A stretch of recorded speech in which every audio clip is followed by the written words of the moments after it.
Langlen nare. Ha, hello. Bimexu. Langlen. How? Ain pipa purito. Nang pama bo. Pam de. Nate. Soire. Pam me haiba. Bimex nare. Ado ibani maram marakta phone wari chanaba yai ko. Nuksinadrasu. Langlen na kume. Khangde. Kaino khangde bo. Hoi yaye sanase ado yam toina di sanagumse iPhone paibase akoi ta sauna khangaloi duni hoi phare ado ai yum yodri yum yoraga oina orage ko langlena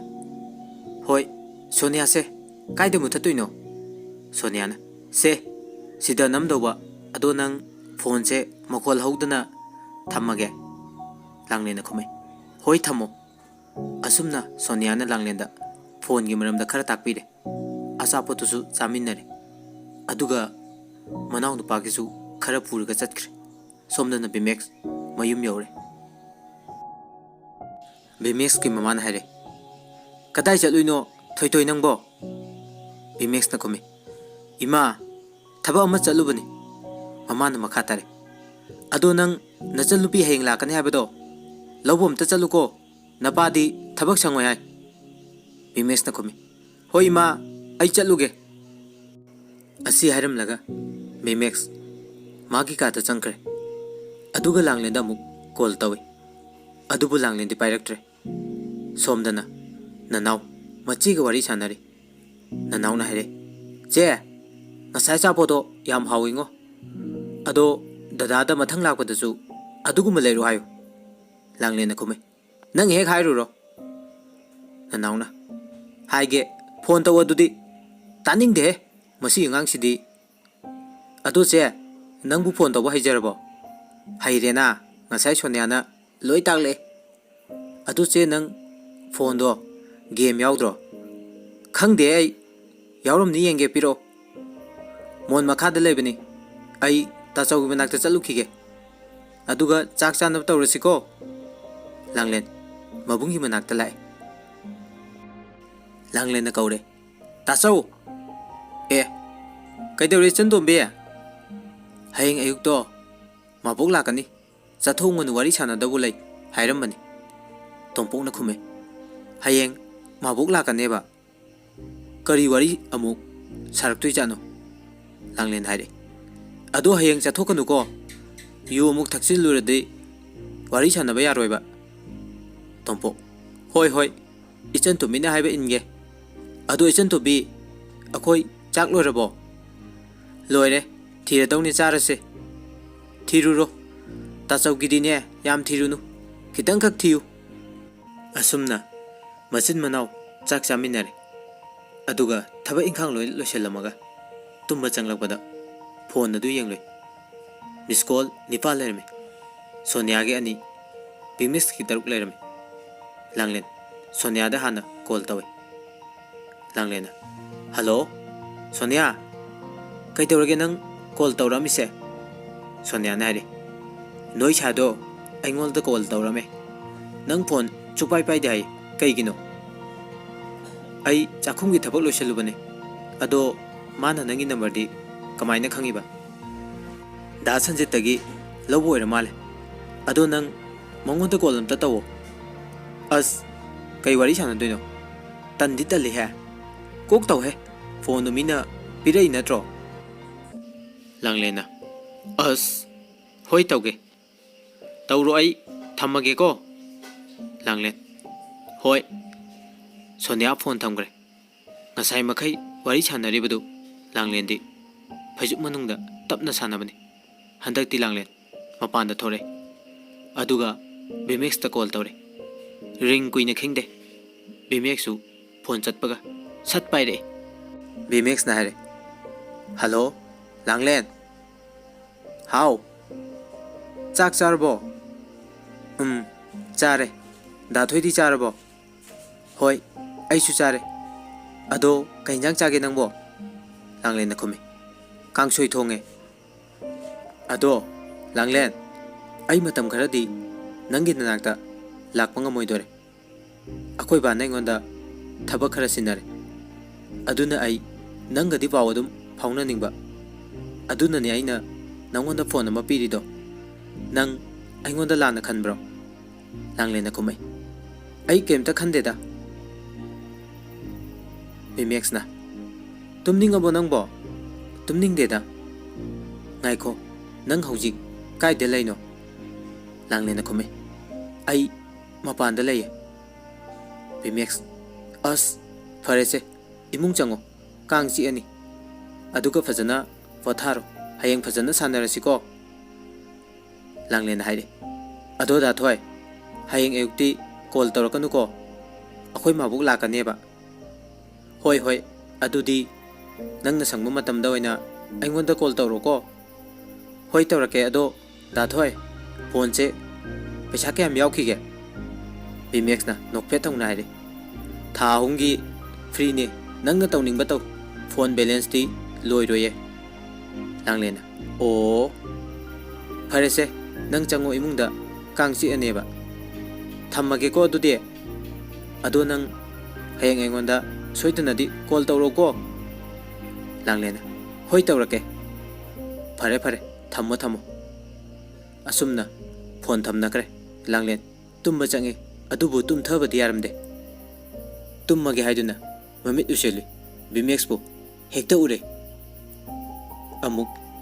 ममित खंगपांग पांगथोए फना कुइना लांगलेन तुम थब यारमदे ngaihak leiragadi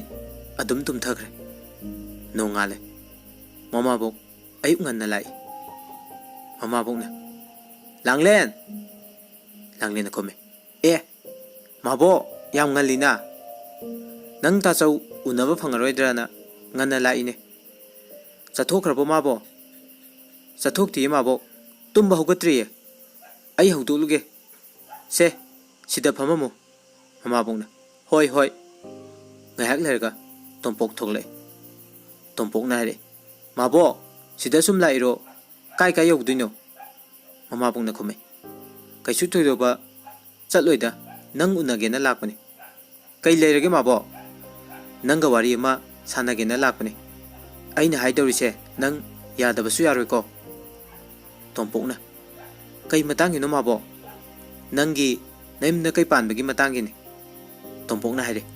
as mabo madu oiroida adugi oiradi wari channadrasu yare ai yum pambagi wakhal khanteda mama bong na haire karigi oidabano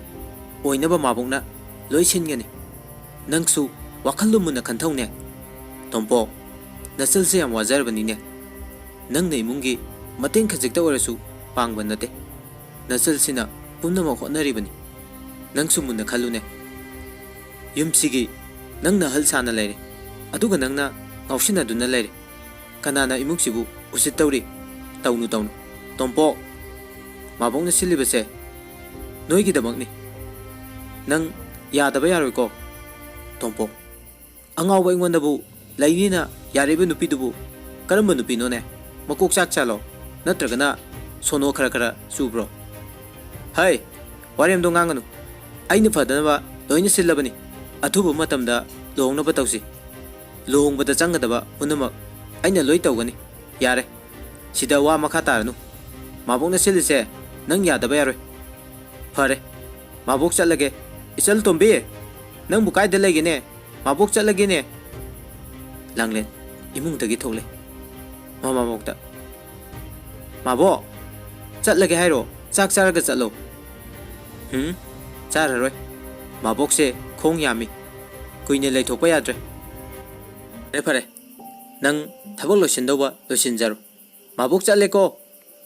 langlen hoi mabok ꯃꯃꯥꯕꯣꯛ ꯆꯠꯈ꯭ꯔꯦ꯫ ꯂꯥꯡꯂꯦꯟ ꯃꯕꯨꯡꯗ ꯑꯣꯟꯁꯤꯜꯂꯦ꯫ ꯇꯥꯆꯧ ꯏꯅꯝꯃ ꯂꯥꯛꯑꯗꯤ ꯑꯩꯁꯨ ꯋꯥꯕ ꯈꯔ ꯐꯔꯅꯤꯀꯣ꯫ ꯑꯩ ꯌꯥꯝ ꯍꯔꯥꯎꯏ꯫ ꯇꯥꯆꯧ ꯅꯪ ꯂꯨꯍꯣꯡꯉꯨꯀꯣ ꯇꯥꯆꯧ꯫ ꯇꯣꯝꯄꯣꯛꯅ ꯈꯨꯝꯃꯦ꯫ ꯇꯨꯃꯤꯟ ꯂꯩꯌꯨꯍꯦ ꯑꯉꯥꯡꯅꯤꯅ ꯏꯌꯥꯎ ꯍꯦꯛ ꯌꯥꯎꯔꯗꯅ ꯃꯁꯤ ꯑꯉꯥꯡ ꯊꯧꯔꯝ ꯅꯠꯇꯦꯀꯣ꯫ ꯂꯥꯡꯂꯦꯟꯅ ꯏꯁ ꯑꯩꯕꯨ ꯑꯉꯥꯡ ꯀꯥꯏꯅ ꯑꯁꯨꯛ ꯆꯥꯎꯔꯁꯤꯕꯨ꯫ ꯍꯩ ꯇꯥꯅꯤꯡꯗꯦꯅꯦ ꯋꯥꯔꯦꯝ ꯉꯥꯡ ꯂꯩꯔꯅꯨ꯫ ꯂꯨꯄꯥ 50ꯗ ꯄꯤꯔꯣ꯫ ꯑꯦ ꯑꯩꯗꯤ ꯀꯥꯏꯗꯒꯤ ꯄꯩꯁꯥ ꯍꯟꯗꯛꯇꯤ ꯄꯩꯁꯥ ꯐꯪꯗꯦꯀꯣ ꯄꯩꯁꯥ ꯂꯣꯏꯅ ꯁꯣꯠꯍꯧꯔꯕꯅꯤ꯫ ꯇꯣꯝꯄꯣꯛꯅ ꯃꯔꯝ ꯃꯣꯛꯄꯅꯤꯁꯦ ꯏꯆꯟ ꯇꯣꯝꯕꯤꯗꯤ ꯁꯦ ꯂꯨꯄꯥ 50ꯗ ꯇꯥꯆꯧꯗ ꯄꯤꯔꯛꯑꯣꯕ꯫ ꯂꯥꯡꯂꯦꯟꯅ ꯂꯨꯍꯣꯡꯉꯣ ꯍꯥꯏꯕ ꯌꯥꯗ꯭ꯔꯗꯤꯅꯦ ꯁꯨꯛꯄꯤ ꯍꯦꯛ ꯄꯤꯔꯣꯏ꯫ ꯇꯣꯝꯄꯣꯛ ꯑꯁ ꯏꯆꯟ ꯇꯣꯝꯕꯤ꯫ ꯂꯥꯡꯂꯦꯟꯅ ꯍꯥꯏꯔꯦ ꯂꯨꯍꯣꯡꯒꯦ ꯍꯥꯏꯌꯣꯕ ꯇꯥꯆꯧ ꯑꯗꯨꯏꯗꯤ ꯄꯤꯒꯦꯕ꯫ ꯍꯣꯏ ꯍꯣꯏ ꯑꯩ ꯂꯨꯍꯣꯡꯉꯒꯦ ꯁꯦ ꯄꯤꯔꯛꯑꯣ꯫ ꯑꯗꯨꯒ ꯑꯃꯨꯛ ꯂꯨꯍꯣꯡꯉꯔꯣꯏꯅ ꯍꯥꯏꯔꯛꯑꯕ ꯑꯩꯗꯤꯅꯦ ꯀꯩꯗꯧꯒꯦ ꯌꯦꯡꯉꯨ꯫ ꯂꯥꯡꯂꯦꯟ ꯏꯃꯨꯡꯗ ꯄꯩꯁꯥ ꯂꯧꯊꯣꯛꯄ ꯆꯪꯈꯤ꯫ ꯇꯣꯝꯄꯣꯛ ꯃꯆꯜꯅꯨꯄꯤꯗꯒꯤ ꯁꯦꯜ ꯂꯧꯔꯒ ꯌꯨ ꯊꯛꯄ ꯆꯠꯈ꯭ꯔꯦ꯫ ꯂꯥꯡꯂꯦꯟꯁꯨ ꯏꯃꯨꯡꯒꯤ ꯊꯕꯛ ꯏꯪꯈꯥꯡ ꯂꯣꯏꯁꯤꯜꯂꯝꯃꯒ ꯆꯥꯛ ꯏꯁꯤꯡ ꯂꯣꯏꯁꯤꯜꯂꯝꯃꯦ ꯑꯃꯨꯛ ꯂꯧꯕꯨꯛꯇ ꯀꯨꯝꯈ꯭ꯔꯦ꯫ ꯅꯨꯃꯤꯗꯥꯡ ꯋꯥꯏꯔꯝꯒꯤ ꯃꯇꯝꯅꯤ꯫ ꯂꯥꯡꯂꯦꯟ ꯃꯌꯨꯝꯗ ꯍꯜꯂꯛꯑꯒ ꯏꯃꯨꯡꯒꯤ ꯆꯥꯏꯔꯝꯕ ꯄꯨꯝꯕ ꯑꯃꯨꯛ ꯂꯣꯏꯁꯤꯜꯂꯤ꯫ ꯑꯗꯨ ꯂꯣꯏꯔꯒ ꯆꯥꯛ ꯏꯁꯤꯡ ꯊꯣꯡꯅꯕ ꯑꯃꯨꯛ ꯍꯣꯠꯅꯔꯤꯉꯩ ꯚꯤꯃꯦꯛꯁꯇ ꯐꯣꯟ ꯇꯧꯕꯒꯤ ꯋꯥꯈꯜꯒ ꯑꯣꯏꯔꯨꯗ꯭ꯔꯦ꯫ ꯆꯥꯛ ꯆꯥꯕ ꯂꯣꯏꯔꯒ ꯇꯨꯝꯕ ꯆꯪꯂꯛꯄꯗ ꯐꯣꯟ ꯌꯦꯡꯂꯨꯕꯗ ꯃꯦꯁꯦꯖ ꯈꯔ ꯂꯩꯔꯝꯃꯤ꯫ ꯃꯦꯁꯦꯖꯁꯤꯡꯗꯨ ꯃꯊꯪ ꯃꯊꯪ ꯌꯦꯡꯂꯕ ꯃꯇꯨꯡ ꯂꯥꯡꯂꯦꯟ ꯃꯄꯥꯟꯗ ꯊꯣꯔꯛꯇꯨꯅ ꯚꯤꯃꯦꯛꯁꯇ ꯐꯣꯟ ꯇꯧꯔꯦ꯫ ꯔꯤꯡ ꯀꯨꯏꯅ ꯈꯤꯡꯗꯦ ꯚꯤꯃꯦꯛꯁꯨ ꯔꯤꯡ ꯆꯠꯄꯒ ꯁꯠ ꯄꯥꯏꯔꯛꯏ꯫ ꯚꯤꯃꯦꯛꯁꯅ ꯍꯥꯏꯔꯦ ꯂꯥꯡꯂꯦꯟ ꯍꯥꯎ ꯆꯥꯛ ꯆꯥꯔꯕꯣ? ꯆꯥꯔꯦ꯫ ꯗꯥꯊꯣꯏꯗꯤ ꯆꯥꯔꯕꯣ? ꯑꯩꯁꯨ ꯆꯥꯔꯦ꯫ ꯃꯈꯣꯏ ꯑꯅꯤ ꯉꯥꯏꯍꯥꯛ ꯑꯃꯨꯛ ꯇꯨꯃꯤꯟꯅ ꯂꯩꯅꯩ꯫ ꯚꯤꯃꯦꯛꯁꯅ ꯑꯃꯨꯛ ꯇꯞꯅ ꯀꯧꯔꯦ ꯂꯥꯡꯂꯦꯟ꯫ ꯂꯥꯡꯂꯦꯟꯁꯨ ꯈꯨꯝꯃꯤ ꯍꯥꯎ꯫ ꯅꯪꯒꯤ ꯍꯥꯎ ꯍꯥꯏꯕ ꯈꯨꯈꯨꯝꯁꯦ ꯌꯥꯝ ꯅꯨꯡꯁꯤꯌꯦ꯫ ꯂꯥꯡꯂꯦꯟꯅ ꯑꯩ ꯈꯪꯗꯦꯗ꯫ ꯀꯩꯅꯣ ꯃꯤꯅ ꯅꯨꯡꯁꯤ ꯍꯥꯏꯔꯒ ꯈꯪꯗꯦ ꯍꯥꯏꯁꯤꯕꯣ? ꯂꯥꯡꯂꯦꯟꯅ ꯈꯨꯝꯃꯩ ꯃꯤꯅ ꯅꯨꯡꯁꯤ ꯍꯥꯏꯔꯛꯄꯗ ꯑꯩꯅ ꯑꯃꯨꯛ ꯀꯩ ꯍꯥꯏꯗꯣꯏꯅꯣꯗꯣ ꯑꯩ ꯈꯪꯗꯦ ꯍꯥꯏꯕ꯫ ꯃꯤꯅ ꯅꯨꯡꯁꯤ ꯍꯥꯏꯔꯗꯤ ꯅꯪꯁꯨ ꯅꯨꯡꯁꯤ ꯍꯥꯏꯇꯥꯕ꯫ ꯍꯟꯗꯛꯃꯨꯛꯁꯨ ꯂꯥꯡꯂꯦꯟ ꯇꯨꯃꯤꯟꯅ ꯂꯩꯈ꯭ꯔꯦ꯫ ꯚꯤꯃꯦꯛꯁꯅ ꯑꯃꯨꯛꯁꯨ ꯇꯞꯅ ꯀꯧꯔꯦ ꯂꯥꯡꯂꯦꯟ ꯍꯥꯎ꯫ ꯀꯩꯒꯤꯅꯣꯃꯦ ꯇꯨꯃꯤꯟ ꯂꯩꯔꯤꯗꯤ? ꯀꯩꯁꯨ ꯇꯧꯗꯦ꯫ ꯚꯤꯃꯦꯛꯁꯅ ꯑꯃꯨꯛ ꯃꯈꯥ ꯇꯥꯔꯦ ꯗꯗꯥꯗ ꯏꯀꯥꯏꯔꯨꯔꯁꯦ ꯑꯗꯨꯃꯥꯏꯅ ꯇꯧꯅꯨꯁꯦ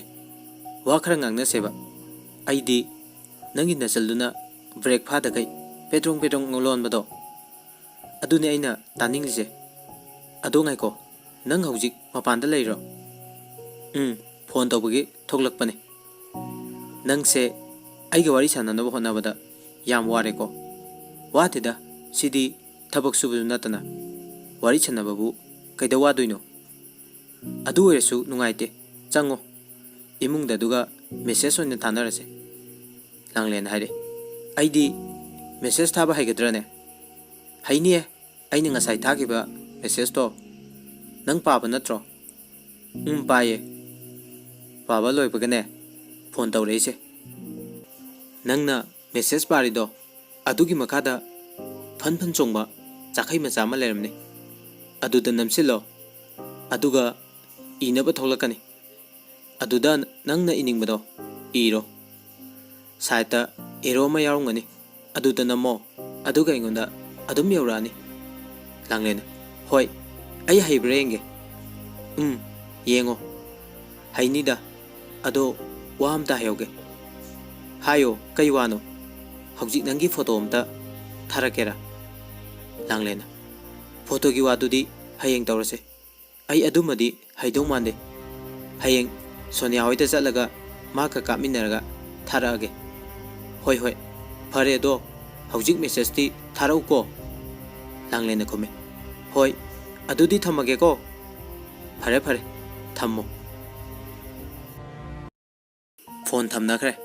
ꯚꯤꯃꯦꯛꯁꯅ ꯍꯥꯟꯅ ꯃꯦꯁꯦꯖ ꯊꯥꯔꯦ꯫ ꯂꯥꯡꯂꯦꯟꯁꯨ ꯃꯦꯁꯦꯖ ꯔꯤꯄ꯭ꯂꯥꯏ ꯍꯟꯅꯕ ꯍꯣꯠꯅꯔꯤ꯫ ꯑꯗꯨꯕꯨ ꯃꯦꯁꯦꯖ ꯏꯕ ꯀꯌꯥ ꯈꯨꯠꯂꯣꯏꯗꯕꯒ ꯈꯔ ꯀꯨꯏꯅ ꯆꯪꯂꯝꯃꯤ꯫ मोय अनी ngahak thanaraga tumnakhre nongale nungthilgi matamne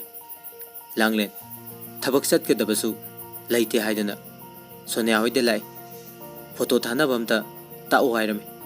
Sonia ne haire ngaikho ai makeup lakthogi khara kese aduga kapseba langlen hoi yaye ado ai dike ba haitiye Sonia don't worry baby ai leisidi ai tauge se mi ngauhange langlen haire yamnadi hekselakanu ko mi amuk kinani as ngang khraponi tuminna dum layu nang leibam thokpa ai adum tawrake Sonia na langlen bu khara samtak na kebiram nahan makai sum panglei lebagi langlen phajaba khanglam dabni adubu ngasidi sak ama on bagum yam cute oine fajarami makhoi ani post sem duna photo khara kaminare aduga Sonia na photo tabasu takpire khutakta photo ani masu bimex ta thakre langlen mathanda kapa maga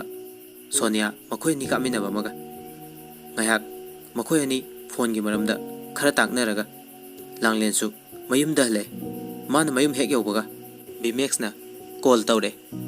langlen yena khada prop senthok tuna call receive tawi langlen hello bimex na hari yam phajaye photo duro kitang keba mali aine keba natiye aidi keba haitiye Sonia na kebi bani adumaina kitang keba do yam phaje yam pakjaye as khangde da ai nanakta khanglak langningi ko langlen na khome yade lakanu kaigino yam la ningdrabo adui natiye sum phone da wari sarabasida kaisum khandeba aduga nangna inakta laidi ai mihul yam chonge humanga yam kangjani aduga ipai thibai tawge tawi bimex nongle ha ha ha masin he ngang tor pasima ado ai haujik video calling torke langlen na khome haujik ti torkano ai thabak mayam watliye nanausu thiruduini bimex na nangna kebado ai yam yengninge ba video call da amta yengjage ba langlen na khome ai di Sonia hoida maita thoga labje as loire he adu da thoi ai thamage ko namuk sanarse hoi hoi thamo phone adu thamna kare makhoi ani asumna sum toina phone da pau khungnarakode langlen su bimex ki mapau tahaudradi ahing tumthaba yaramde masana di nuksiba kaino khangjadrabasu tasengna langlena bimex bu nuksikhrabani makhoi ani numit khudingi pau phongnaba lepte asumna matam khara hokre langlen gi mabung tompoksu mama bongna lohongna bakanna silami tompokna di sugya yaramde adubu mama bongna hanna haijanman badai tangai fadana lohongba tarame lohongdare haiduna yu thakpadi hanbiba nate amuka hena henjili haiduni somdana bimex ki machanupi ichalsu tholaktuna mayumda laire nongma bimex laitringe tanjani ichalna mamada hairame ima akhoi tamona koiba nupi do masak yam phajajani yam nuksijani khangra mamana kaino haisibo noi tamobu nupi koibrane ichalna kume koina nang khangra haise khangde kai di nupi koiriba made aina somda doctor nupi ma haina bo honnari ichalna nathau natana nathau sabiriba aigi wadi ima yum panbei matang sidi masa masa gi raini mi gi rat mat pasu tawbinu hai sida lejare noi chopchani ko amana hai budi haina rudrida nupi dunna faradi phai harini ne ado nupi dubu kai deni haige ichalna da sanjil logi manang tai ni hai mamana gum kume kari tawe haige lairik tamli bazalo ichalna adudi khangde da tamogi phone dagi photo ubane masak to khunung si ma ima ai ngau jani mamana ꯐꯔꯦ ꯊꯕꯛꯁꯨ ꯂꯩꯇꯦ ꯏꯃꯧ ꯎꯅꯔꯨꯒꯦ ꯍꯩ ꯑꯗꯨꯒꯅꯦ ꯅꯪ ꯇꯥꯃꯣꯗꯗꯤ ꯍꯥꯏꯔꯨꯈꯤꯅꯨꯀꯣ ꯏꯆꯜꯅ ꯏꯁ ꯌꯥꯗꯦꯀꯣ ꯃꯤꯗꯤ ꯃꯃꯧ ꯎꯗꯣꯔꯦꯅ ꯌꯥꯝ ꯍꯔꯥꯎꯏꯀꯣ